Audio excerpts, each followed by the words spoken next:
Well, welcome to the edition of the Fast and the Furious.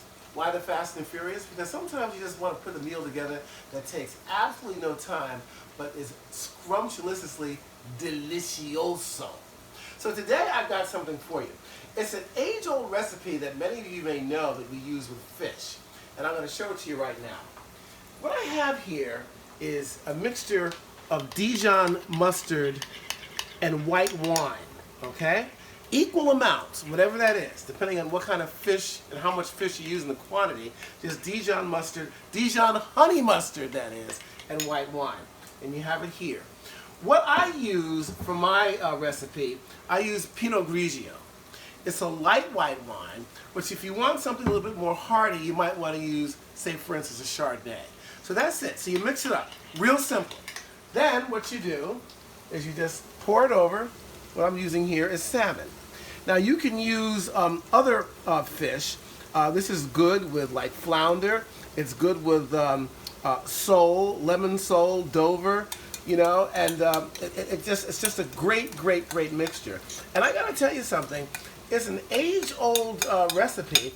I've never really used it that much until I went over a friend's house and she cooked it up. I said, my God, what the heck is this?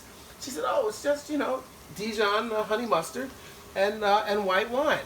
I said, my goodness, it is fantastic. So there you have it. That's all you have to do, okay? I've got my Canadian salmon, of course. All right, stick it in the oven.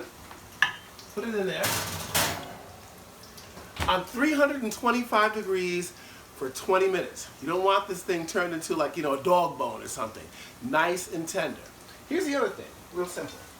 What I have right here, we have sauteed garlic, mushrooms, and onions. Very simple, and it's just delicious. What I have right now is I put in extra virgin olive oil and butter. I'd say about a little bit more olive oil than butter. And what you do is you put your mushrooms in there. Now, when you put your mushrooms in, you can use any kind of mushrooms. I just use regular white mushrooms. And when you rinse them off, you want to make sure you pat them because mushrooms basically absorb water. And you don't want to do that, especially when you're caramelizing them. So what I have in here is I have the mushrooms in there, and you can see they're caramelizing and browning. And they're almost ready. Now, in addition to that, I'm going to put in here a little parsley. And parsley really gives great flavor to this. I'm going to put garlic powder in there. All right. Oh my God. Outstanding. I'm going to put some sea salt in. All right.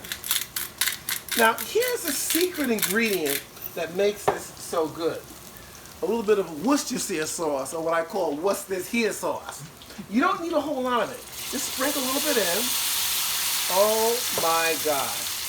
And then what you're going to do is you just want to stir it up. Barbara, get in there close on this so you can see what's going on. Lord have mercy. This takes about maybe 10 minutes or so, 10, 15 minutes. And basically there you have it. I'm going to turn off the heat on this because this has been cooking for a while. And that's basically it.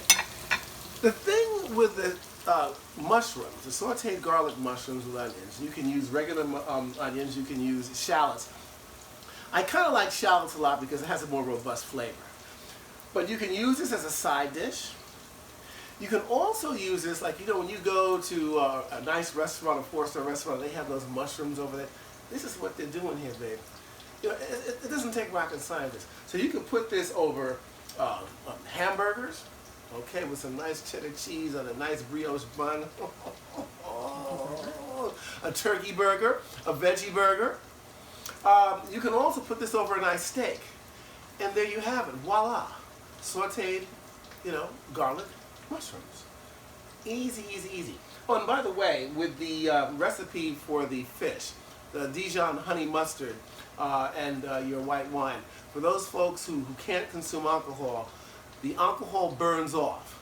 So you don't have to worry about having any alcohol in it. It just leaves a nice flavor. It's called the Fast and the Furious. See, this is something that my boy Leroy couldn't do. Because, see, you know, when you're cooking Leroy and that pork, it's got to be long, you know, long and gone. You know, so, but this is the Fast and the Furious. Next week, I'm going to come up with another seafood dish, Fast and the Furious Part 2. I'm out.